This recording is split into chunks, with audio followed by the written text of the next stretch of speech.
Hi, I'm Laura. Here at Waltons Garden Buildings, we are dedicated to help you make the most out of your garden, which is why today I'm going to show you how to turn your new Waltons building into your dream side hustle. We are going to be transforming our 12x8 contemporary summer house into a blooming florist side hustle. The high quality timber and shiplap tongue and groove cladding make this summer house perfect for hosting a successful small business.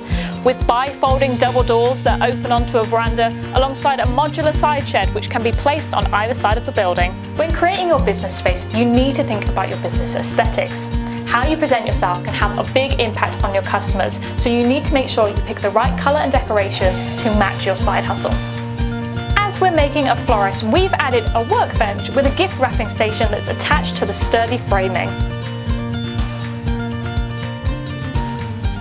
Since we're going to be spending quite a bit of time in here, we've also added a chair to make the long nights working feel a bit more comfortable. We've also included some useful information like our opening times and price list, alongside some lovely wall art.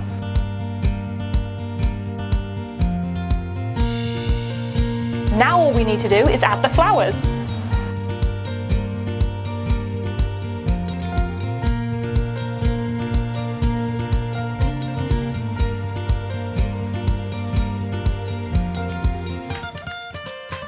A florist is not the only side hustle you can run from your garden building. Here are some other examples of how we've transformed some of the buildings on our show site into successful small businesses, just like this 4x3 log cabin, which is now a beauty studio. And this insulated garden room is now a counselling room. And there you have it, your very own florist. If you want some more garden building inspiration, we've got tons of articles and videos for you to check out. Be sure to follow us on social media, and I'll see you next time.